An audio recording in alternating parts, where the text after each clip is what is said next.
Hello guys, welcome back to the course thermodynamics. आज हम शुरू करेंगे इस कोर्स का lecture number 6, but make sure आपने पहले सभी लेक्चर इस लेक्चर को देखने से पहले देखे हुए हो। लास्ट लेक्चर में हमने डिस्कशन शुरू की थी कि एनर्जी क्या होता है और modes of exchange of energy क्या है। तो हमने सीखा कि दो modes of exchange of energy हैं, एक है हीट और दूसरा है वर्क। तो आज इस इनिशियल लेक्चर्स हमारे फिनिश होते हैं जहां पे हमने कुछ इंपॉर्टेंट टर्म्स सीखनी थी थर्मोडायनेमिक्स में। ये नहीं है कि और नई टर्म्स नहीं आएंगी, और भी बहुत सारी आने वाली है, बट इनिशियल लर्निंग के लिए जो हमें टर्म्स रिक्वायर्ड थी अब हम सीख चुके हैं। तो आज के इस लेक्चर से हम proper detailed understanding of thermodynamics को शुरू करने वाले हैं और आज हम डिस्कस करने वाले हैं वर्क इन थर्मोडायनेमिक्स। तो वर्क इन थर्मोडायनेमिक्स में जो इंपॉर्टेंट कंसेप्ट आज आप सीखोगे वो है कि प्रेशर वॉल्यूम वर्क क्या होता है। ये बहुत इंपॉर्टेंट कंसेप्ट है, बहुत इंपॉर्टेंट अंडरस्टैंडिंग है जो कि आपको अब रिक्वायर्ड है। तो प्लीज आने वाला कोई भी लेक्चर आप मिस नहीं कीजिएगा। तो चलिए अब हम पढ़ाई शुरू करते हैं। मैं हूं डॉक्टर रितु जौहर, आपकी educator from the channel H2O the A to Z of chemistry, and I hope कि आप ये लर्निंग मेरे साथ एंजॉय करेंगे। तो चलिए शुरू करते हैं आज की पढ़ाई।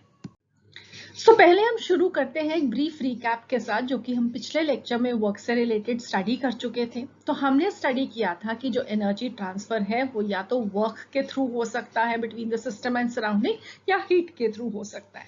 तो जब भी एनर्जी ट्रांसफर होता है by the virtue of doing some work on the system और some work by the system, तो उसे हम बोलते हैं एनर्जी ट्रांसफर थ्रू वर्क। ठीक है, तो जब भी सिस्टम या तो सराउंडिंग्स पे काम करे या सिस्टम पे सराउंडिंग्स कुछ काम करती हैं, तो हम उसे बोलते हैं कि एक एनर्जी ट्रांसफर हो रहा है between the system and surrounding with the help of work done. All right, अब वर्क को हम डिफाइन कैसे करते हैं? वर्क को हम डिफाइन करते हैं, this is said to be done whenever the point of application of force is displaced in the direction of force. For example, अगर हमने एक ये वेसल लिया which was fitted with a piston, उसके अंदर हमने गैस लिया, तो गैस का कुछ प्रेशर है, उसे हमें पी गैस कहा। बाहर से जो पिस्टन पे प्रेशर एक्सर्ट हो रहा है उसे हमने पी एक्सटर्नल कहा। तो सपोजिटली अगर प्रेशर गैस का एक्सटर्नल प्रेशर से ज्यादा है तो क्या होगा? ये गैस जो है वो इस पिस्टन के ऊपर प्रेस करेगी, इसके ऊपर फोर्स लगाएगी, और वो फोर्स से ये जो पिस्टन है वो ऊपर की तरफ मूव कर जाएगा। ठीक है, तो जो प्रेशर था गैस का वो एक जनरलाइज्ड फोर्स है, ठीक है, ड्राइविंग फोर्स है, जिसने पिस्टन को ऊपर की तरफ डिस्प्लेस किया। तो यहाँ पे फोर्स की डायरेक्शन क्या है? अपवर्ड डायरेक्शन में, और पिस्टन भी मूव किया अपवर्ड डायरेक्शन में। सो फोर्स इनटू डिस्प्लेसमेंट जो हुआ उसका जो प्रोडक्ट आया that we call as work. तो इसको हम एक जनरलाइज्ड टर्म में कैसे डिफाइन करते हैं वर्क को, कि work is expressed as a product of two factors, intensity factor and a capacity factor. तो work done will be equal to generalised force and generalised displacement. तो जनरलाइज्ड फोर्स को हम कह सकते हैं कि ये एक इंटेंसिटी फैक्टर है। फोर्स की इंटेंसिटी जितनी ज्यादा होगी वर्क डन उतना ज्यादा होगा। और जो जनरलाइज्ड डिस्प्लेसमेंट है, जो कि बॉडी की या सिस्टम की में कुछ डिस्प्लेसमेंट हुआ, उसको हमने कहा कैपेसिटी फैक्टर, कि वो कितनी सिस्टम की कैपेसिटी है टू बी डिस्प्लेस्ड। ठीक है, या खुद डिस्प्लेस होने की या डिस्प्लेसमेंट कॉज करने की, तो उसे हमने कहा कैपेसिटी फैक्टर। सो intensity factor into capacity factor. Last lecture में जो ऑलरेडी आपने एक और चीज इंपॉर्टेंटली सीखी थी वो थी साइन कन्वेंशन, जो कि हम वर्क डन के लिए यूज करते हैं। तो जब भी सिस्टम पे वर्क किया जाता है, work done on the system, तो वो एनर्जी सिस्टम की इंक्रीज करता है, तो इसलिए हम बोलते हैं कि वर्क डन इज पॉजिटिव। और जब भी work will B done by the system, तो सिस्टम की एनर्जी यूज हो गई, तो सिस्टम की एनर्जी कंज्यूम हो जाएगी, इसलिए हम कहते हैं वर्क डन इज नेगेटिव। तो सिस्टम के अंदर कुछ आ रहा है तो पॉजिटिव, सिस्टम में से कुछ बाहर निकल रहा है तो नेगेटिव। जैसे कि हमने हीट के लिए भी साइमल्टेनियसली स्टडी किया था कि हमारे पास ये सिस्टम है, उसमें अगर हीट एंटर करे या वर्क एंटर करे तो दोनों केसेस में हम उसे बोलेंगे पॉजिटिव, और अगर हीट बाहर निकल रही है या वर्क बाहर निकल रहा है तो दोनों केसेस में वो क्या हो जाएगा? नेगेटिव। ठीक है, so work done on the system is going to be positive and work done by the system is going to be negative. ठीक है। और यहाँ पे इस केस में जब गैस पिस्टन को ऊपर प्रेस कर रही है तो क्या हुआ, गैस ने कुछ वर्क किया ऑन द सराउंडिंग्स, सो इसलिए this is work done by the system. अगर ये एक्सटर्नल प्रेशर ज्यादा हो प्रेशर ऑफ द गैस से, तो पिस्टन नीचे की तरफ आएगा, तो वो वहां पे प्रेशर किसका है, सराउंडिंग्स का प्रेशर है जो कि पिस्टन को नीचे की तरफ पुश कर रहा है। So that is work done on the system. ठीक है, so on the system by the system. I hope आपको क्लियर है, मैंने आपको ये पिछले लेक्चर में भी समझाया था, सिर्फ थोड़ा सा रिवाइज करा रही हूँ बिकॉज ये कंसेप्ट बहुत इंपॉर्टेंट है, आपको इसकी क्लियर अंडरस्टैंडिंग होनी चाहिए। सो अब हम देखते हैं कि हम वर्क को अकॉर्डिंग टू थर्मोडायनेमिक्स कैसे क्लासिफाई करते हैं। दो तरह से क्लासिफाई करते हैं, एक है प्रेशर वॉल्यूम वर्क जिसे हम शॉर्ट में पीवी वर्क बोलेंगे, और दूसरा है नॉन प्रेशर वॉल्यूम वर्क जिसे हम नॉन पीवी वर्क बोल सकते हैं इन शॉर्ट। तो प्रेशर वॉल्यूम वर्क वो वर्क होगा जहां पे सिस्टम की वॉल्यूम में कुछ चेंज आए, और non pressure volume work obviously जहां पे सिस्टम के वॉल्यूम में कोई चेंज नहीं है। Work done will be there, क्योंकि work done is what, it is the application of a generalised force causing a displacement. ठीक है, तो कोई भी जनरलाइज्ड फोर्स अगर एग्जिस्ट कर रही है, उसकी वजह से कोई चेंज आ रहा है, तो that will be work done. मगर pressure volume work will be only when there is change in volume. बाकी सबको हमने यहाँ पे अलग कर दिया, क्योंकि हमें थर्मोडायनेमिक्स में जो स्टडी करना है वो ये है प्रेशर वॉल्यूम वर्क, और इनफैक्ट जो प्रेशर वॉल्यूम वर्क भी हम स्टडी करेंगे that will be related only to the gaseous system हम स्टडी करेंगे।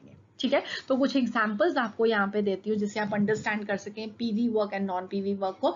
तो प्रेशर वॉल्यूम वर्क में जनरलाइज्ड फोर्स क्या होगा, डिफरेंस इन प्रेशर। तो प्रेशर की वजह से, प्रेशर गैस का एक्सटर्नल प्रेशर में कितना डिफरेंस है उसकी वजह से इफेक्ट क्या आएगा, वॉल्यूम में चेंज आएगा। जैसे कि अगर प्रेशर गैस का ज्यादा है तो पिस्टन ऊपर को मूव करता है, पिस्टन ऊपर को मूव करता है तो क्या होता है, वॉल्यूम इंक्रीज कर जाता है। अगर प्रेशर एक्सटर्नल ज्यादा होगा तो पिस्टन नीचे को मूव करेगा, नीचे को मूव करेगा तो वॉल्यूम उसकी कम हो जाएगी, इसका मतलब है चेंज इन वॉल्यूम आएगा due to a difference in pressure of the gas and the external surroundings. ठीक है, तो ये वाले वर्क को हम बोलते हैं पीवी वर्क, और इसके लिए जो एक्सप्रेशन है that is dw is equal to minus P into dot DV.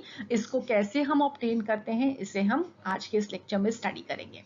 Next we have is mechanical work, F net difference in force है which is causing a change in position, जिसको आप junior classes से study आते आ रहे हो कि force into displacement is work done. तो ये वही एक्सप्रेशन है F इंटू डी एल। ये चेंज इन पोजिशन को यहाँ पे DL लिखा है जिसे आप छोटे होते से डिस्प्लेसमेंट लिख रहे हैं। So this is mechanical work done. Mechanical work done इसे हम क्यों बोलते हैं, क्योंकि इसकी वजह से कोई मोशन हो रहा है। इसको आप फिजिक्स में one dimensional motion, two dimension motion in two dimension, three dimension आप लोग सब स्टडी करते हो फिजिक्स में, तो ये वही मैकेनिकल वर्क है। नेक्स्ट हमारे पास है सरफेस वर्क एक एज एन एग्जांपल। तो सरफेस टेंशन को अगर हम चेंज इन सरफेस एरिया से मल्टीप्लाई कर देंगे तो that will be work done. इसे अगेन आप फिजिक्स में स्टडी करोगे। इलेक्ट्रिकल वर्क, पोटेंशियल डिफरेंस को change in amount of charge से मल्टीप्लाई करोगे तो वेल अगेन जो वर्क डन है that is going to be called as electrical work. मगर ये सब क्या हो गए, नॉन पीवी वर्क। ठीक है, so I hope this is clear. तो अब हमें क्या डिटेल में डिस्कस करना है इस प्रेशर वॉल्यूम वर्क को इन अ गैसियस सिस्टम। सो सबसे पहले हम अंडरस्टैंड करते हैं कि ये जो प्रेशर वॉल्यूम वर्क है ये वाकई में ही वर्क है। ठीक है, क्योंकि हमने तो स्टडी किया कि work is equal to force into displacement. तो इसके अंदर अगर हम वर्क को इस तरीके से लिखें कि प्रेशर है और प्रेशर वॉल्यूम में चेंज कॉज कर रहा है तो उसे भी हमने वर्क कहा। तो उसे हमने वर्क क्यों कहा, इसको अंडरस्टैंड करने के लिए हम एक बेसिक लेवल से अगर शुरू करें कि दोनों साइड पे अगर यूनिट सेम होंगे तो अगर ये वर्क है तो ये भी वर्क हो सकता है। ठीक है, तो पहले हम वहीं से शुरू करते हैं, यही चेक कर लेते हैं। फोर्स के यूनिट्स न्यूटन, डिस्प्लेसमेंट के metre, pressure force upon area volume. ठीक है, इसके units newton over metre square into metre cube. Volume के यूनिट्स कैंसिल करोगे तो इस साइड पे भी आ जाएगा न्यूटन मीटर। तो यूनिट्स तो दोनों साइड पे सेम आ रहे हैं, तो इसलिए अगर ये भी वर्क है तो ये भी वर्क हो सकता है, और ये अगर मैकेनिकल वर्क है तो ये भी एक मैकेनिकल वर्क कर सकता है। Now let us understand this in a bit more detail. ठीक है, तो मैंने जैसे आपको स्टार्ट ऑफ द लेक्चर बताया था कि जहां पे भी हम प्रेशर वॉल्यूम वर्क को स्टडी करेंगे थर्मोडायनेमिक्स में, हम सिर्फ एक गैसियस सिस्टम को ही अंडरस्टैंड कर रहे हैं। ठीक है, तो गैसियस सिस्टम में हम क्या करेंगे, हम एक वेसल लेंगे, वेसल के ऊपर एक फ्रिक्शनलेस पिस्टन फिटेड होगा और उस वेसल के अंदर हम एक गैस ले लेंगे। ठीक है, तो इस तरीके से हमने उसको डायग्रामेटिकली रिप्रेजेंट किया, एक vessel fitted with a frictionless piston, so that कि पिस्टन की मूवमेंट अप एंड डाउन में कोई भी एनर्जी का लॉस नहीं हो, और उसके अंदर हमने ले लिया गैस को।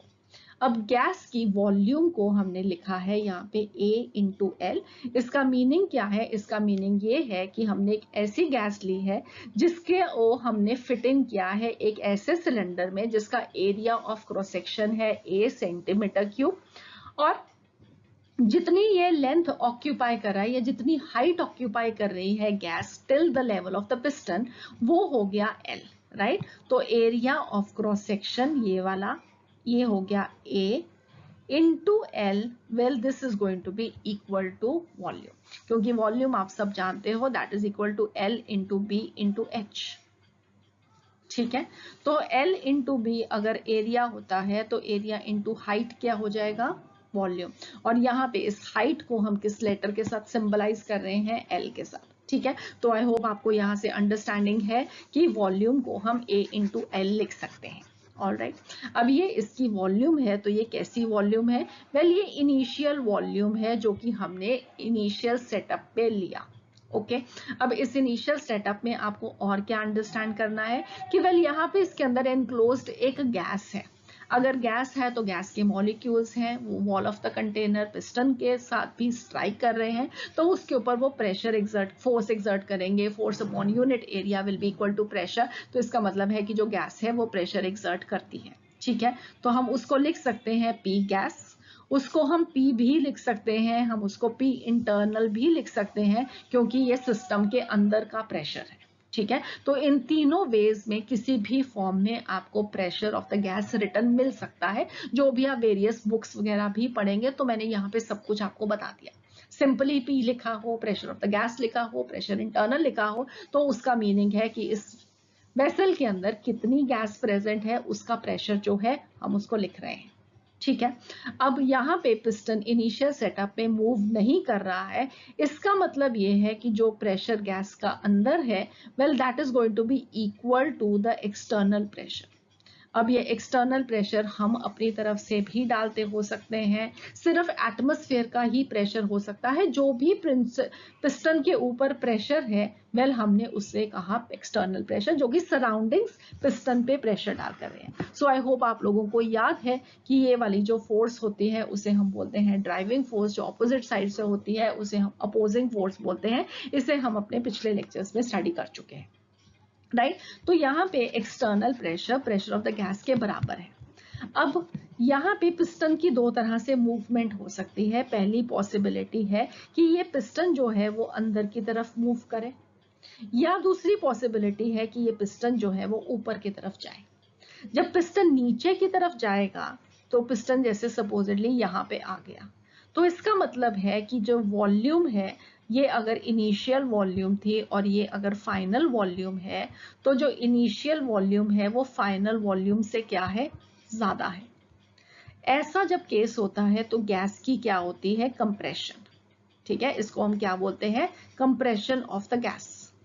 और अगर ये पिस्टन यहां से ऊपर जाए, सपोजिटली इस लेवल पे आ जाएगा, तो उस केस में क्या होगा, वॉल्यूम इंक्रीज करेगी, तो VF will be greater than VI। तो उसे हम क्या बोलेंगे, गैस की एक्सपेंशन हुई, गैस को ज्यादा स्पेस मिल गई ऑक्यूपाई करने के लिए। ठीक है, I hope this is clear, ये आपको समझ में आ गया। तो अब इस एक्सपेरिमेंट में हम क्या कर रहे हैं, हम गैस की कंप्रेशन को करने लगे हैं। कंप्रेस करेंगे तो कंप्रेस करने के लिए हमें क्या चाहिए होगा, वेल हमें बाहर से कुछ प्रेशर को ज्यादा लगाना पड़ेगा। ठीक है, तभी एक्सटर्नल प्रेशर जो होगा वो प्रेशर ऑफ द गैस से ज्यादा हो जाएगा, और जब वो ज्यादा हो जाएगा, वेल पिस्टन नीचे को मूव करने लगेगा। ठीक है, सो P external will be greater than P the pressure of the gas when the gas is being compressed, and the piston will move down until the P external becomes equal to P. तो ये तब तक नीचे को आएगा और यहाँ तक पहुंच जाएगा. ठीक है, अब ये हमारे पास थी इनिशियल वॉल्यूम और ये अब यहाँ पे है हमारे पास final volume. Right, so the volume is going to change and you all know अगर कंप्रेशन हो रहा है तो final volume is going to be less than the initial volume. अब ये वॉल्यूम में फर्क कहाँ से आया? वेल, पिस्टन की इतनी मूवमेंट की वजह से आया. हम मान लेते हैं कि जो डिस्टेंस पिस्टन मूव किया है दैट इज DL. राइट, तो पिस्टन कितना मूव किया है नीचे? DL मूव किया है. अगर हम उसको एरिया ऑफ क्रॉस सेक्शन से मल्टीप्लाई कर देंगे तो वेल हमारे पास क्या आ जाएगा? वॉल्यूम चेंज कितनी है? राइट, ये वाला इतना एरिया मूव किया तो ये वाली लेंथ अब DL बन गई. एरिया ऑफ क्रॉस सेक्शन से मल्टीप्लाई किया है तो अगेन एरिया इनटू हाइट हो गया, तो उसका मतलब वो वॉल्यूम बन गई. तो चेंज इन वॉल्यूम कितना आया उसे हम रिप्रेजेंट कर सकते हैं dV के साथ. तो dV is going to be equal to A into DL. ठीक है, so I hope this is clear कि वॉल्यूम चेंज कितना आएगा? DL into A. ओके, अब ये है हमारे पास final volume. Final volume minus initial volume को ही हम लिखते हैं change in the volume. Right, अगर हमें यहाँ पे लिखूं VF माइनस VI तो ये वाला वॉल्यूम कितना होगा? वेल, पहले ये लेंथ L थी, इसमें से इतनी कम होगी तो लेंथ होगी L minus DL into A. ये हमारे पास फाइनल वॉल्यूम आई. तो फाइनल वॉल्यूम हमने लिखा AL माइनस ADL. अगर मैं इसको ओपन अप करूंगी और इनिशियल वॉल्यूम अगेन थी AL तो हमने इसको माइनस किया, ये और ये कैंसिल हो जाएगा. तो हमारे पास जो वॉल्यूम आएगी change in volume that is going to be equal to minus ADL. अब ये माइनस का साइन क्या शो कर रहा है? कि वॉल्यूम कम हुई है. अगर ये हम इतना ही अमाउंट ऊपर जाते, एक्सपेंशन होता, तो ये यहाँ पे प्लस होता. तो ये प्लस और माइनस क्या डिनोट करेंगे? कि एक्सपेंशन हुआ है या कंप्रेशन हुआ है. नेगेटिव साइन आया तो कंप्रेशन हुआ है, अगर पॉजिटिव साइन आएगा चेंज इन वॉल्यूम का तो that will be an expansion. ठीक है, I hope this is also clear to you. अब यहाँ पे हमने सिर्फ उसको एज चेंज इन वॉल्यूम को लिखा है, यहाँ पे हमने उसको साइन के साथ रिप्रेजेंट नहीं किया है. ठीक है, तो ये चेंज इन वॉल्यूम है. ऑल राइट, अब हमें प्रेशर इनटू वॉल्यूम वर्क में से वॉल्यूम मिल गई. जब एक पिस्टन मूव किया, हमने उसके ऊपर प्रेशर लगाया तो वो कितना ज्यादा मूव किया पिस्टन, उसकी हमें वॉल्यूम मिल गई. ठीक है, तो हम ढूंढ क्या रहे थे?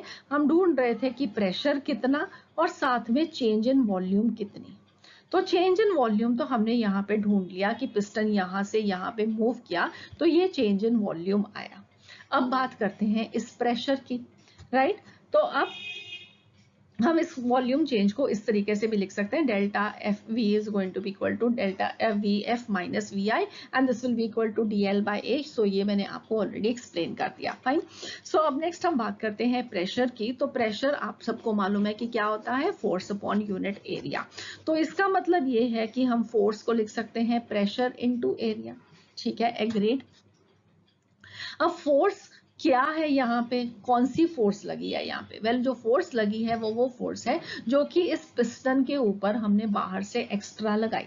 ठीक है, तो हमने इस फोर्स, किस फोर्स के साथ इस पिस्टन को मूव किया? वेल, फोर्स वो है जो कि प्रेशर एक्सटर्नल था, उसको अगर हम इस पिस्टन के एरिया ऑफ क्रॉस सेक्शन से मल्टीप्लाई कर देंगे तो हमारे पास आ जाएगा force on the piston. So P external into A is the force on the piston. ठीक है, I hope you all agree कि हमने इसको कुछ जोर लगा के प्रेस किया था तभी पिस्टन नीचे को मूव किया. उसको अगर हम एरिया ऑफ क्रॉस सेक्शन से मल्टीप्लाई कर देंगे तो हमारे पास आ जाएगा force which has been exerted on the piston. Right, अब वर्क डन क्या होता है? Force into displacement. ये तो हम सब जानते हैं कि फोर्स इनटू डिस्प्लेसमेंट है. तो फोर्स क्या है यहाँ पे? हमने अभी डिराइव किया कि P एक्सटर्नल इनटू A है और डिस्प्लेसमेंट कितना हुआ है? DL डिस्प्लेसमेंट हुआ है. तो इसको अगर हम यहाँ पे लिखें P external into A force multiplied by distance that is DL, तो हमारे पास वर्क डन आएगा P एक्सटर्नल इनटू DV, क्योंकि हमने अभी ये भी डिराइव किया कि A into DL is change in volume DV. ठीक है, आई होप अब आप लोगों को ये समझ में आ गया ये डेरिवेशन कहाँ से आई। गुड। अब ये है हमारे पास एक फोर्स का एक्सप्रेशन जब हमने एक कुछ डिस्टेंस मूव किया, राइट। अब अगर सपोजिटली हमारे पास एक लार्जर वॉल्यूम है, हम थोड़ा सा एरिया उसका स्टडी कर रहे हैं, अगर पिस्टन को यहाँ से बिल्कुल एंड तक नीचे जाना है तो वेल आप धीरे धीरे इन सब जितना डिस्टेंस वो मूव करता जा रहा है उस सबको एड अप कर सकते हो। इसका मतलब है कि वेल हम इसको इंटीग्रेट कर सकते हैं P external into dV integration from a limit of Vi to Vf. V initial से V final तक pressure external into the small change in volume को अगर आप इंटीग्रेट करोगे तो आपके पास आ जाएगा टोटल वर्क डन। ये एक जनरल एक्सप्रेशन है किसी भी तरह के वर्क पे जो कि अप्लाई की जा सकती है। इसके सामने अब आप देख सकते हो कि एक नेगेटिव साइन लगा हुआ है जो कि हमने ऊपर तो यहाँ पे कहीं पे नहीं लगाया था, ठीक है, मगर यहाँ पे जब मैंने फाइनल एक्सप्रेशन लिखा मैंने एक नेगेटिव साइन लिख दिया। तो वेल ये नेगेटिव साइन क्यों लिखा है, अब आपको इसकी भी अंडरस्टैंडिंग ऑब्वियसली होनी चाहिए। So now let us understand कि ये नेगेटिव साइन हमने क्यों लिखा है। वेल ये नेगेटिव साइन एक्सप्रेशन में इसलिए लगाया गया है सो दैट कि जब भी हम इस एक्सप्रेशन से वर्क डन को ढूंढें वो बिल्कुल इस साइन कन्वेंशन जो कि हम ऑलरेडी सीख चुके हैं वर्क डन के लिए उसके अकॉर्डिंगली ही आंसर आए। और दूसरा चीज ये है कि आप याद रख सकते हो कि जब भी कोई वर्क डन होगा चाहे वो सिस्टम कर रहा है या वो सराउंडिंग कर रहा है, हमेशा वो work done is by spending some energy. जैसे कि हम काम करते हैं तो हम अपनी एनर्जी को यूज करके काम करते हैं, तो कोई भी सिस्टम जब भी काम कर रहा है तो कुछ लॉस ऑफ एनर्जी होगा। उस लॉस ऑफ एनर्जी को या तो आप कह सकते हो कि हमने नेगेटिव साइन के साथ एक्सप्रेस किया है, या हम कह सकते हैं कि वर्क डन के लिए जो हमने चूज कर लिया कि जब भी work done on the system होगा वो वैल्यू पॉजिटिव आनी चाहिए, जब भी work done by the system होगा वो वैल्यू नेगेटिव आनी चाहिए, और इस एक्सप्रेशन से वो ऐसे ही आए उसके लिए ये नेगेटिव साइन जरूरी है। इसको कैसे अंडरस्टैंड करते हैं मैं बताती हूँ। हमने पहले सीखा है कि work done on the system is positive. इसका मतलब ये है कि कंप्रेशन के केस में वेल जो वर्क डन की वैल्यू आनी चाहिए वो पॉजिटिव आनी चाहिए, ठीक है। और हम ये जानते भी हैं कि जब भी कंप्रेशन होगा वेल ये पिस्टन नीचे को क्यों आएगा, जब बाहर से प्रेशर लगेगा। सराउंडिंग्स प्रेशर लगा रही है ऑन द सिस्टम, सिस्टम नहीं कुछ कर रहा, सराउंडिंग्स इस पे प्रेशर लगा रही है, इसलिए इस पिस्टन की मूवमेंट हुई, राइट। तो work done is by the surroundings on the system in case of compression. तो work done on the system हो गया तो ये पॉजिटिव साइन आना चाहिए। और दूसरा एनर्जी के केस में समझेंगे तो energy is being gained by the system, ठीक है। तो सिस्टम के अंदर एनर्जी एंटर कर रही है in the form of work. तो तीनों ही केसेस से आप अंडरस्टैंड कर सकते हो कि यहाँ पे जो वैल्यू वर्क की आनी चाहिए वो पॉजिटिव आनी चाहिए। अब इस एक्सप्रेशन के अकॉर्डिंगली आएगी या नहीं, लेट अस चेक दैट। अब हमें मालूम है कि यहाँ पे पहले जो इनिशियल वॉल्यूम थी वो फाइनल वॉल्यूम से ज्यादा है। हमने पिछले अभी इसको कैलकुलेट भी किया था कि जो चेंज इन वॉल्यूम आएगा V final minus V initial that will be equal to minus AdL। इसका मतलब है कि ये जो वैल्यू आएगी नेगेटिव आएगी। अब अगर हमने ये नेगेटिव साइन आगे लगा दिया तो नेगेटिव और नेगेटिव का प्रोडक्ट पॉजिटिव बन जाएगा। Therefore work done by the system on the system की जो वैल्यू है वो पॉजिटिव आ जाएगी। जो हमने कहा वो आंसर में भी आ गया, ठीक है। अगर ये नेगेटिव साइन नहीं लगाया हुआ था तो वैल्यू नेगेटिव आती, तो हम कहते हैं कि वर्क डन तो नेगेटिव आ रहा है, ये नेगेटिव लगाने से वो पॉजिटिव हो गया। सिमिलरली यही हम एक्सपेंशन के केस में भी देख सकते हैं। एक्सपेंशन के केस में क्या होगा, जो P एक्सटर्नल है वो P गैस के कंपैरिजन में कम होगा। वो कम होगा इसलिए क्या होगा, वेल इक्वल करने के लिए प्रेशर को on both side of the piston, ये पिस्टन ऊपर को मूव करेगा। मान लो ये नीचे नहीं जा रहा है, ये ऊपर जा रहा है, यहाँ पे इस लेवल पे पिस्टन पहुंच गया, ठीक है। इसका मतलब है कि जो V इनिशियल है उससे V फाइनल की जो वैल्यू होगी वो ज्यादा हो जाएगी। ज्यादा होगी तो इसका मतलब क्या होगा, वेल कि वो जो साइन आएगा डेल्टा V का चेंज इन वॉल्यूम का वो पॉजिटिव आएगा।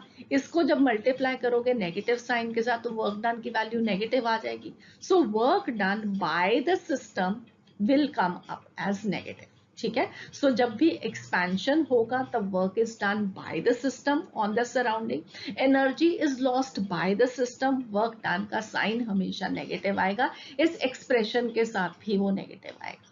ठीक है। सो आई होप आपको ये हमेशा याद रहेगा। और अब नेक्स्ट इंपॉर्टेंटली ये चीज है कि जब भी चेंज इन वॉल्यूम ही नहीं होगा तो वेल वर्क क्या होगा, work done will B zero. Expression से हम अंडरस्टैंड कर सकते हैं कि अगर ये वैल्यू डीवी की जीरो आएगी तो इसको मल्टीप्लाई करोगे तो वैल्यू जीरो रहेगी, वर्क डन इज जीरो। दूसरा, हम एग्जाम्पल से स्टडी अंडरस्टैंड करते हैं कि आप एक दीवार पे फोर्स लगा रहे हो, दीवार मूव नहीं कर रही है, तो हम कहते हैं work done is zero because displacement is zero. तो अब यहाँ पे भी तो जो अगर पिस्टन अपनी ही पोजीशन पे रहेगा तो वेल ये डीएल की वैल्यू नहीं आएगी, डीएल की वैल्यू नहीं आई तो इसका मतलब है कि चेंज इन वॉल्यूम नहीं हुआ, चेंज इन वॉल्यूम नहीं हुआ, इसलिए work done is going to be zero. ठीक है। So I hope this is clear. और आपको ये बहुत इंपॉर्टेंटली हमेशा याद रखना है कि वी फाइनल जब भी वी इनिशियल से ग्रेटर होगा तो क्या होगा, एक्सपेंशन होगा। एक्सपेंशन होगा, work is going to be done by the system and work का साइन क्या होगा, नेगेटिव। जब भी वी फाइनल वी इनिशियल से कम होगा, प्लीज इसको अच्छे से याद कर लो, अपने नोटबुक्स में हाईलाइट कर लो, work is going to be done on the system, compression हो रहा है एंड वर्क डन की जो साइन होगा that will be always positive.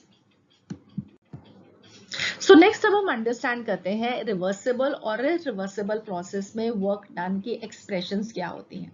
जो हमने एक्सप्रेशन अभी ढूंढा है कि v into D V integration from V I to V F with a negative sign outward, वो हम किसी भी वर्क के लिए यूज कर सकते हैं, रिवर्सिबल में भी अप्लाई कर सकते हैं, इरिवर्सिबल में भी अप्लाई कर सकते हैं, मगर हमें अंडरस्टैंड करना होगा कि इन दो प्रोसेसेस में डिफरेंस क्या है और कैसे हम उससे एक्सप्रेशन ढूंढ सकते हैं differently for a reversible and irreversible process. ठीक है। तो सबसे पहले हम डिस्कस करते हैं इरिवर्सिबल प्रोसेस में क्या होता है और उसके लिए जो वर्क डन की वैल्यू आएगी वो क्या आएगी।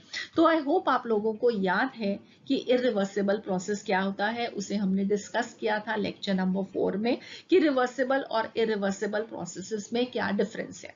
वहां पे हमने एग्जाम्पल लिया था एक्सपेंशन ऑफ अ गैस का। I hope you all remember कि हमारे पास एक सिलेंडर है, इस सिलेंडर में हमने गैस लिया है, उसके ऊपर एक पिस्टन फिटेड है। उस केस में हमने यहाँ पे बहुत सारा सैंड रखा था और इरिवर्सिबल प्रोसेस के लिए हमने एकदम से उस सैंड को हटा दिया था।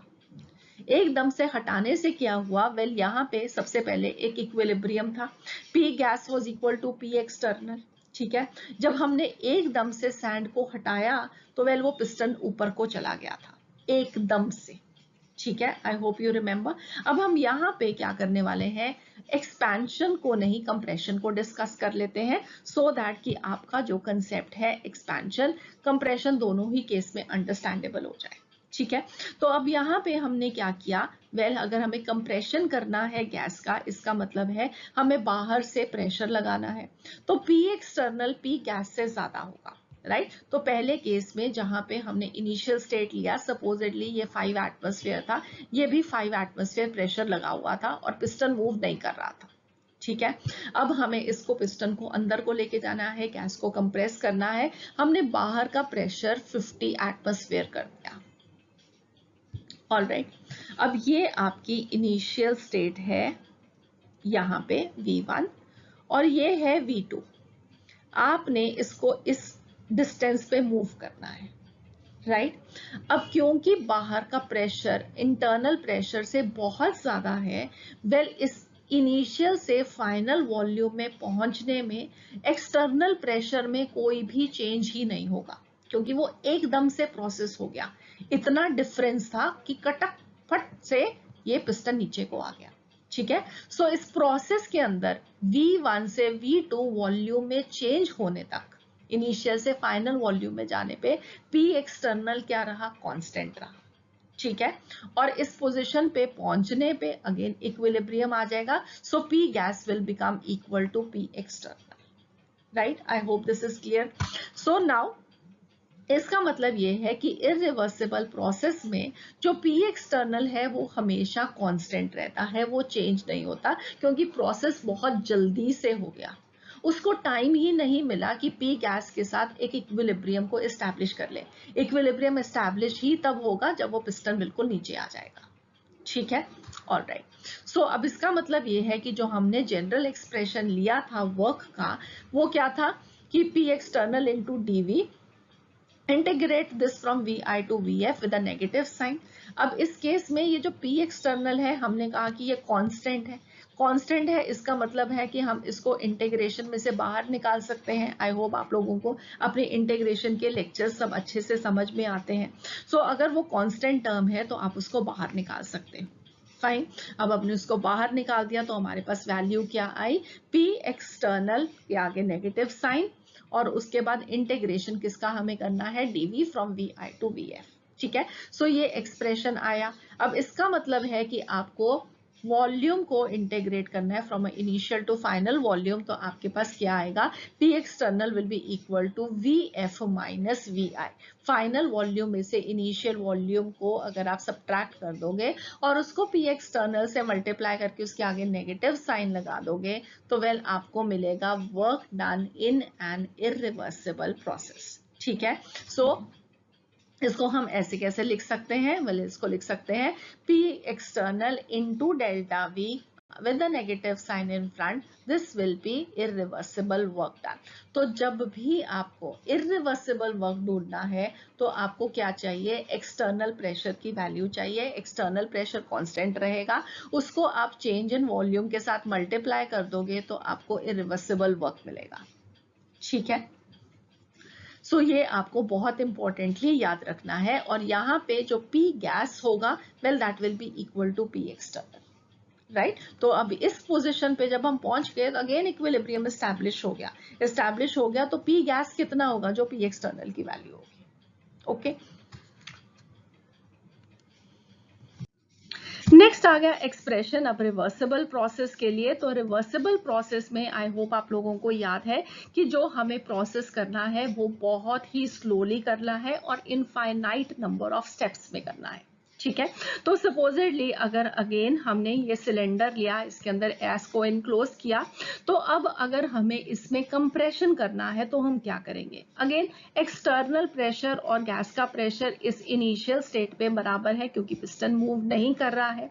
अगर हमें कंप्रेस करना है तो हमें एक्सटर्नल प्रेशर को गैस के प्रेशर से ज्यादा करना पड़ेगा, बट इस केस में वो जो ज्यादा करना है वो बहुत ज्यादा नहीं करना है, थोड़ा सा ही ज्यादा करना है। तो अगेन सपोजिटली यहाँ पे 5 एटमॉस्फेयर है, यहाँ पे भी 5 एटमॉस्फेयर प्रेशर है इनिशियल स्टेट पे। तो वेल अब हम क्या करेंगे, प्रेशर को जरा सा बढ़ाएंगे, जैसे कि यहाँ पे 5.1 कर दिया। ठीक है, तो ये गैस का प्रेशर है, इसको हमने जरा सा बढ़ा दिया, 5 + 0.1 बढ़ा दिया। ये 5 था, ये 5 + 0.1 हमने जरा सा बढ़ा दिया। जब जरा सा ही प्रेशर डिफरेंस होगा तो ऑब्वियसली जो वॉल्यूम का चेंज होगा वो भी जरा सा होगा। ठीक है, तो थोड़ा सा ही ये पिस्टन नीचे आएगा। ऑलराइट, उसके बाद आप इसको क्या करेंगे, अगेन थोड़ा सा प्रेशर को और बढ़ा देंगे। तो अब ये यहाँ पे जब पिस्टन नीचे आएगा तो अगेन इनमें इक्विलिब्रियम एस्टैब्लिश हो जाएगा, दोनों तरफ 5.1 हो जाएगा। अगेन आपने 0.1 एटमॉस्फेयर प्रेशर बढ़ा दिया, फिर थोड़ा सा पिस्टन और नीचे आ जाएगा। तो इस तरीके से धीरे धीरे इस रिवर्सिबल प्रोसेस में हम क्या करेंगे, एक्सटर्नल प्रेशर देखेंगे कि कभी भी कॉन्स्टेंट नहीं होगा, राइट। तो कभी भी कांस्टेंट नहीं है, 5 से शुरू किया, फिर 5.1 हो गया, फिर 5.2, 5.3, 5.4। सो स्लो एंड स्टेडीली हम एक्सटर्नल प्रेशर को बढ़ाते जा रहे हैं, वो हर एक स्टेप पे चेंज होता जा रहा है, अनलाइक इररिवर्सिबल प्रोसेस जहां पे हमने उसको एकदम से बढ़ाया था और फिर उसके बाद वॉल्यूम में चेंज आया। सो वॉल्यूम चेंज में जो प्रेशर था वो कांस्टेंट रहा। ठीक है, तो यहाँ पे इनफाइनाइट नंबर ऑफ स्टेप्स में एक्सटर्नल प्रेशर चेंज हो रहा है और वो कांस्टेंट नहीं रह रहा है, और वो हमेशा जो एक्सटर्नल प्रेशर होगा कंप्रेशन के केस में वो गैस के प्रेशर से जरा सा ही ज्यादा होगा। ठीक है, so I hope this is clear. तो हम इसको किस तरीके से रिप्रेजेंट कर सकते हैं, हम रिप्रेजेंट कर सकते हैं कंप्रेशन प्रोसेस को इनफाइनाइट नंबर ऑफ स्टेप्स में इस तरीके से। ठीक है, सो अगर हमें कंप्रेशन करना है तो वेल वॉल्यूम इधर इंक्रीज कर रहा है, तो इसका मतलब है कि हमें वॉल्यूम को डिक्रीज करना है, तो हम प्रोसेस को इस तरीके से लेके जाएंगे, वॉल्यूम को थोड़ा थोड़ा करके कम करते जाएंगे और प्रेशर थोड़ा थोड़ा करके बढ़ता जाएगा। ठीक है, सो ये हमारे पास क्या है, रिवर्सिबल प्रोसेस। तो इसमें आपको याद क्या रखना है कि एक्सटर्नल प्रेशर हर एक स्टेप पे जो एक्सटर्नल प्रेशर है that will be equal to P gas plus D P in case of compression. और अगर एक्सपेंशन करना है तो वेल गैस का प्रेशर ज्यादा होगा और एक्सटर्नल प्रेशर जरा सा कम होगा। तो external pressure at each state this is going to be equal to P gas minus D P. तो इन जनरल हम कह सकते हैं कि कोई भी अगर रिवर्सिबल प्रोसेस हो रहा है तो जो एक्सटर्नल प्रेशर होगा that will be equal to P gas plus minus D P. ठीक है, सो आई होप ये क्लियर है अब आपको कि ये कैसे आया। ऑल राइट,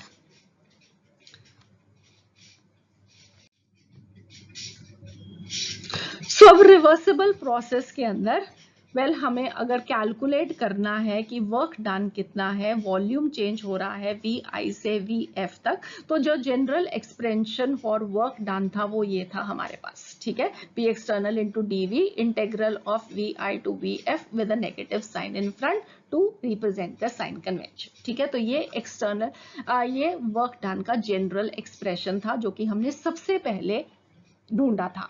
तो अब इसके अंदर रिवर्सिबल प्रोसेस के अकॉर्डिंगली हमें क्या चेंज करना है, अगर अब आप देखोगे तो जो P एक्सटर्नल है हमने अभी कैलकुलेट किया कि P gas plus minus DP के बराबर होगा। अगर तो कंप्रेशन होगा तो प्लस होगा, अगर एक्सपेंशन है तो माइनस होगा। P एक्सटर्नल की वैल्यू इतनी आएगी तो हमने उसको सब्सटीट्यूट किया, अब इसको हमने ओपन कर दिया। So P gas into DV DP into DV. So ये हमने इसको इस तरीके से ओपन करके लिख दिया। अब ये जो डीपी है ये बहुत ही स्मॉल चेंज इन प्रेशर है और जो डीवी है वो बहुत ही स्मॉल चेंज इन वॉल्यूम है।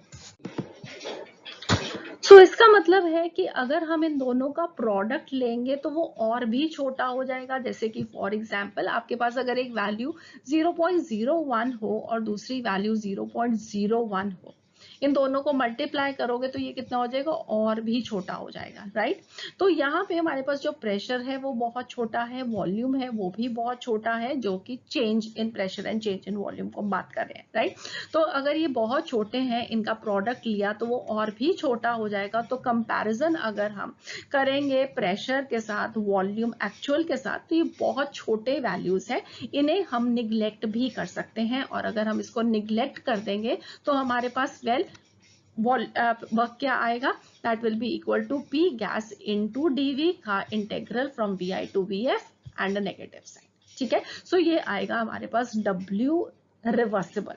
सो रिवर्सिबल प्रोसेस में work done is going to be equal to this. Right, so I hope अब आप दोनों फॉर्मूलाज को अच्छे से समझ गए हो कि हम कैसे इनको डिराइव करते हैं।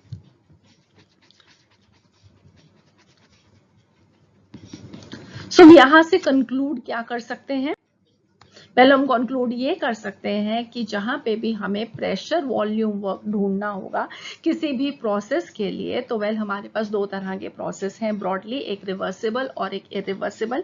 जो प्रोसेस को रिवर्स किया जा सके बाय एन इनफाइनाइटेसिमली स्मॉल चेंज, उस प्रोसेस को हम बोलते हैं रिवर्सिबल प्रोसेस। ये बहुत स्लो रेट पे होता है, बहुत बहुत बहुत स्लो रेट पे होता है, and it happens in a series of equilibrium states. हर एक स्टेज पे, हर एक स्टेप पे इक्विलिब्रियम हम देखते हैं थर्मोडायनेमिक एग्जिस्ट करता है। प्रेशर दोनों साइड पे, एक्सटर्नल प्रेशर और internal pressure of the gas, वो दोनों बराबर होते हैं, and the surroundings and the system they are always in near equilibrium with each other. और ऐसे केस में जो रिवर्सिबल वर्क होगा, जो वर्क डन होगा, that will be equal to P gas into DV का integral from V I to V F. Right, और जो प्रोसेस रिवर्स नहीं हो सकता हम उसको इरिवर्सिबल प्रोसेस कहते हैं, और ये एक बहुत फास्ट स्पीड पे होता है। इसके अंदर जो स्टेप्स होते हैं वो बहुत ज्यादा नहीं होते हैं, जनरली इनिशियल से फाइनल स्टेप ही हम देखते हैं। तो ऐसे प्रोसेस को हमने इरिवर्सिबल प्रोसेस बोला, और उसके अंदर जो वर्क डन है that will be simply equal to P external into delta V. तो जो भी एक्सटर्नल प्रेशर है उसको अगर आप चेंज इन वॉल्यूम से मल्टीप्लाई करके आगे नेगेटिव साइन लगाओगे तो आपको मिल जाएगा वर्क इरिवर्सिबल। ठीक है, सो ये दोनों फॉर्मूलाज और general formula for the work done, ये तीनों फॉर्मूलाज आपको अच्छे से याद होने चाहिए। सो अब यहाँ पे आप दो ग्राफ देख सकते हो। इन दो ग्राफ्स के हेल्प से हम अब नेचर ऑफ वर्क को डिस्कस करने वाले हैं। यहाँ पे दो ग्राफ किसके हैं, एक रिवर्सिबल प्रोसेस का है, एक इरिवर्सिबल प्रोसेस का है। तो इस ग्राफ की हेल्प से जितना भी वर्क डन होगा रिवर्सिबल प्रोसेस में हम कैलकुलेट कर सकते हैं, और इरिवर्सिबल में कितना होगा हम वो कैलकुलेट कर सकते हैं। और वो कैसे करेंगे यहाँ पे हम सीखेंगे। दूसरी चीज जो हम यहाँ पे सीखेंगे वो ये है कि हमने स्टडी किया था कि जो वर्क डन होता है that is a path dependent function. वो एक पाथ फंक्शन है, ना कि एक स्टेट फंक्शन। स्टेट फंक्शन वो होता है जो कि सिर्फ इनिशियल और final state of the system पे डिपेंडेंट है। पाथ फंक्शन वो है जो कि प्रोसेस का जो पाथ चूज किया है उस पर डिपेंडेंट है।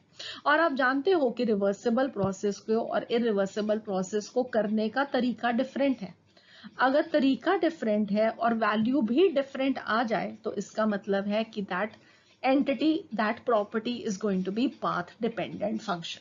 तो हम यहाँ पे प्रूव करेंगे कि जो वर्क है that is going to be a path dependent function. ठीक है, ऑलराइट। नेक्स्ट चीज जो हम यहाँ पे सीखेंगे वो ये है कि जब भी वर्क सिस्टम करेगा तो कब करेगा। एक गैस के केस में, एक्सपेंशन के केस में वर्क सिस्टम कर रहा है, जबकि एक कंप्रेशन के केस में कौन वर्क करता है, सराउंडिंग्स वर्क करते हैं। ठीक है, तो जब भी सिस्टम वर्क करेगा तो work done in the reversible process will be always greater than the irreversible process. इस टॉपिक को मैं डिटेल में नेक्स्ट लेक्चर में डिस्कस करूंगी। अभी एक ब्रीफ अंडरस्टैंडिंग आपको ये प्लॉट्स दिखा रही हूं तो हम उसको भी देख लेंगे। ठीक है, ऑलराइट। तो अब हमने पहले वन बाय वन इनको प्रोसेसेस को डिस्कस करते हैं, बट उससे पहले मुझे आपसे एक क्वेश्चन पूछना है। आप लोगों ने अभी पीछे स्टेट्स ऑफ मैटर के कोर्स को कंप्लीट किया है, तो क्या अगर आप मुझे बता सकते हो कि ये प्रेशर और वॉल्यूम के जो प्लॉट्स है अगर एक आइडियल गैस के लिए हैं, तो ए से बी वाला ये जो ग्राफ है, ए प्रोसेस इसकी इनिशियल स्टेट है, बी इसकी फाइनल स्टेट है, तो गैस के लिए ये आप प्लॉट कब ड्रॉ करते हो, कौन सा कंडीशंस हैं। For example let me give you the choices कि आइसोथर्मल प्रोसेस है, आइसोबारिक प्रोसेस है या आइसोकोरिक प्रोसेस है। टेम्परेचर सेम रहेगा, प्रेशर सेम रहेगा या वॉल्यूम सेम रहेगी। So well I hope you all remember कि ये जो है ग्राफ ये एक रिवर्स हाइपरबोला ग्राफ है जो कि बॉयल्स लॉ के इन अकॉर्डेंस होता है, जहां पे प्रेशर वॉल्यूम के साथ इनवर्सली प्रोपोर्शनल है। P V is constant, P is inversely proportional to V, और वहां पे ये ग्राफ बनता है। आइसोथर्मल कंडीशंस टेम्परेचर प्रोसेस के अंदर थ्रू आउट सेम रहेगा। एक और तरह की भी कंडीशन है वो है एडियाबैटिक कंडीशंस, बट उसको मैं नेक्स्ट लेक्चर में ही डिस्कस करूंगी। आज हम यहाँ पे सिर्फ इसी दो ग्राफ्स को डिस्कस करेंगे, और ये अब आप अंडरस्टैंड करते हो कि ये टेम्परेचर कांस्टेंट पे ग्राफ प्लॉट किया है। अगर हमारे पास प्रेशर सेम हो तो कैसा ग्राफ आएगा, वेल वॉल्यूम चेंज हो रही है मगर प्रेशर नहीं चेंज हो रहा है, तो ऐसा प्रोसेस बनेगा आइसोबारिक प्रोसेस। अगर वॉल्यूम कांस्टेंट हो और प्रोसेस हो रहा हो जिसमें प्रेशर इंक्रीज कर रहा है, तो वेल ये क्या हो जाएगा, आइसोकोरिक प्रोसेस, और ये वाला हो गया हमारा आइसोथर्मल। राइट, तो एडियाबैटिक को अभी हमें डिस्कस आज नहीं करना। सो ये वाला हो गया अंडर आइसोथर्मल कंडीशंस। सो अब हम लोगों ने स्टडी किया है, सबसे पहले रिवर्सिबल प्रोसेस को अगर हम डिस्कस करें तो रिवर्सिबल प्रोसेस में हमने अभी कैलकुलेट किया जो वर्क डन है that is W is equal to minus P into D P into D V. ठीक है, सो ये हमने कैलकुलेट किया था। इस माइनस साइन को मैं ऑपोजिट साइड पे लेगी तो minus W will be equal to P minus D P into D V. और ये हमने अभी डिस्कस किया कि डी पी डी वी का जो प्रोडक्ट होता है वो क्या होता है, बहुत कम होता है, इसलिए हम उसको इग्नोर कर सकते हैं। So work done in the reversible process minus W will be equal to almost equal to PdV। Right, अब यहाँ पे क्योंकि हर एक स्टेप पे इक्विलिब्रियम है तो हम ये कह सकते हैं कि P1 will be approximately equal to P2 for a very small change in pressure. Meaning यहाँ पे कि अगर A से B प्रोसेस आप कंप्लीट कर रहे हो उसको आप बहुत सारे स्टेप्स में डिवाइड कर दो। ठीक है, बहुत सारे स्टेप्स में डिवाइड किया। सो इमेजिन करो कि ये जो हिस्सा है D से C जाते हुए ये एक बहुत ही छोटा सा हिस्सा है। बहुत ही छोटा सा हिस्सा है। पहले तो एक और चीज आप ये बता सकते हो कि ए से बी जाते हुए क्या हो रहा है, एक्सपेंशन हो रहा है या कंप्रेशन हो रहा है। वेल उसके लिए आपको क्या देखना पड़ेगा, वेल आपको देखना पड़ेगा कि वॉल्यूम चेंज कितना हो रहा है। यहाँ पे ए पे जो वॉल्यूम है वो है कम और बी पे जो वॉल्यूम है वो है ज्यादा, क्योंकि वॉल्यूम एक एक्सिस पे इंक्रीज कर रही है। इसका मतलब है यहाँ पे क्या हो रहा है, एक्सपेंशन। अगर बी से ए जाएंगे तो वॉल्यूम डिक्रीज करेगी, तो वो प्रोसेस होगा कंप्रेशन। ए से बी जाना इज एन एक्सपेंशन प्रोसेस, ठीक है। और एक्सपेंशन हो रहा है तो वर्क डन की जो वैल्यू आएगी वो क्या होगी, नेगेटिव आएगी, ठीक है। सो आई होप ये सब चीजें अब आप ऑलरेडी अच्छे से समझ चुके हो, राइट। तो हम ये वाले पोर्शन को देख रहे हैं कि इस छोटे से पोर्शन में वेल क्या होगा। वेल इस छोटे से पोर्शन में हमने स्टडी किया था कि जो प्रेशर का जो चेंज होगा, अगर सपोजिटली यहाँ पे 5 है तो डी पे जाते हुए ये 5.1 है, राइट। तो ये बहुत छोटा सा ही चेंज है। तो हम यहाँ पे छोटे से ही चेंज है प्रेशर का, तो इसका मतलब है ये भी कह सकते हैं कि फॉर ईच स्मॉल स्टेप जो P1 P2 प्रेशर होंगे वेल वो ऑलमोस्ट इक्वल होंगे, ठीक है। तो अगर मैं यहाँ पे कहूँ कि P1 प्रेशर है, यहाँ पे कहूँ P2 प्रेशर है, तो वेल वो ऑलमोस्ट सेम होंगे। अब ये सारे के थ्रू आउट प्रोसेस में यहाँ से यहाँ फिर यहाँ एक P1 होगा, एक P2 होगा, फिर एक वो P1 बन जाएगा, नेक्स्ट P2 बन जाएगा एंड सो ऑन। धीरे धीरे करके ऐसे ही प्रोसेस एड अप होता रहेगा। क्लियर, ये समझ में आ गया। इसका मतलब है कि वेल अगर मैं इसको P मानूं और यहाँ पे ये चेंज ये एक स्ट्रेट लाइन माने, हम इसको ऑलमोस्ट, क्योंकि ये सेम है तो हम इसको एक स्ट्रेट लाइन मान सकते हैं, ठीक है। उस इतने से हिस्से को हम इग्नोर कर सकते हैं क्योंकि वो डिफरेंस जो है वो बहुत कम है। तो इसका मतलब अगर मैं ये वाला एरिया लूंगी तो वो क्या आ जाएगा, P इंटू dv, ठीक है। तो ये वो P इंटू dv आ गया। और अगर मैं इसका थ्रू आउट एक इंटेग्रल कर दूं vi से vf, तो इसका मतलब है ये सारा मुझे प्रोसेस मिल जाएगा। इसका मतलब है वेल कि अगर मैं ये इस एरिया अंडर द ग्राफ को कैलकुलेट कर लूं तो वेल मुझे मिल जाएगा work done in the reversible process, ठीक है। सो total work done for expansion from V1 to V2 या VI टू VF, ठीक है, ये जनरल टर्म्स में कह दिया V1 टू V2 या VI टू VF, तो उसके लिए जो एरिया ऑफ ABCD है well that will be equal to work done in that reversible process. और उसके आगे अगर हम नेगेटिव साइन लगा देंगे तो वेल वो साइन कन्वेंशन को भी फॉलो कर जाएगा, ठीक है। I hope this is clear कि इसका ये जो एरिया है ये ABCD, this area is work done in the reversible process. अब हम देखते हैं इरिवर्सिबल प्रोसेस में क्या होगा। इरिवर्सिबल प्रोसेस के अंदर वेल सबसे पहले क्या हुआ, प्रेशर P1 था, एकदम से हमने उस प्रेशर को बहुत ज्यादा इंक्रीज कर दिया, एक्सटर्नल प्रेशर, ठीक है, ये हो गया। वो 5 था, वो 50 था, एकदम से प्रेशर को हमने इंक्रीज किया, एकदम से प्रेशर को इंक्रीज किया और वो इतना ज्यादा डिफरेंस था कि एकदम से ही इनिशियल से फाइनल वॉल्यूम आ गई। तो इसका मतलब है ये जो चेंज इन वॉल्यूम अब आप देख सकते हो ये किसके कॉरेस्पॉन्डिंग हो रही है, P2 के कॉरेस्पॉन्डिंग, ठीक है। तो P2 क्या था, ये वो प्रेशर है, एक्सटर्नल प्रेशर है, एक्सटर्नल प्रेशर के बराबर प्रेशर ऑफ द गैस आ जाएगा और VI और VF से हमारे को स्टेज मिल जाएगी, ठीक है।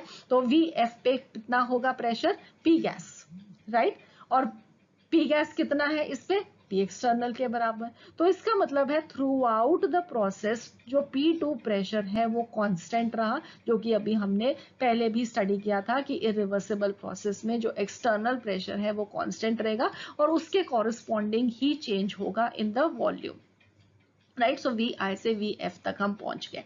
तो अब P2 ये वाला into VF minus VI, well हमारे पास क्या है, हमने वैल्यू ढूंढी थी इरिवर्सिबल वर्क की और वो हमें यहाँ पे कहाँ से मिलती है, इस एरिया से। तो अगर हम सपोजिटली इसको E और F लिख दें तो अब जो एरिया आएगा दैट विल बी CDFE वाला area, that is giving us irreversible work. ये इरिवर्सिबल वर्क है और ये सारे का सारा रिवर्सिबल वर्क है। तो राइट, तो इसका मतलब क्या हुआ कि यहाँ पे रिवर्सिबल प्रोसेस में इरिवर्सिबल प्रोसेस के कंपैरिजन में जो वर्क डन होगा वो हमेशा ज्यादा होगा, ठीक है। एक अब आपने अब यहाँ पे क्या सीखा? अब वर्क की जो वैल्यू आई वो डिफरेंट आई, राइट? यहाँ पे वर्क ज्यादा है, यहाँ पे वर्क कम है। वर्क की वैल्यू अगर डिफरेंट आई तो ऑब्वियसली ये स्टेट ऑफ द सिस्टम पे नहीं डिपेंड कर रहा है, इनिशियल और फाइनल स्टेट पे नहीं डिपेंड कर रहा है, रास्ते पे डिपेंड कर रहा है, way the process has been performed उस पे डिपेंड कर रहा है। So work is a path dependent function. अब ये जो P और V के जो वैल्यूज हैं वो बहुत सारे फैक्टर्स पे डिपेंडेंट है, डिफरेंट प्रोसेसेस पे डिपेंडेंट है, और जो न्यूमेरिकल वैल्यू देयरफॉर वर्क की आएगी वो डिफरेंट होगी।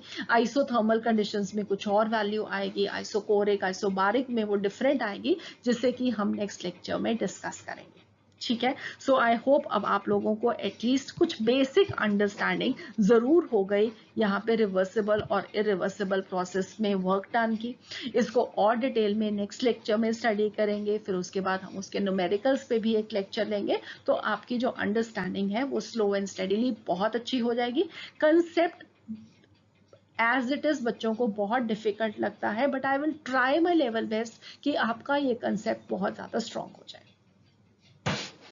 इसके साथ आज का हमारा ये लेक्चर फिनिश होता है। आई होप आप लोगों को आज के ये कंसेप्ट्स अच्छे से समझ में आ गए। इन केस कोई डाउट्स हो तो आप अपने डाउट्स को कमेंट सेक्शन में डाल के पोस्ट कर सकते हैं। See you again, have a nice day, God bless you.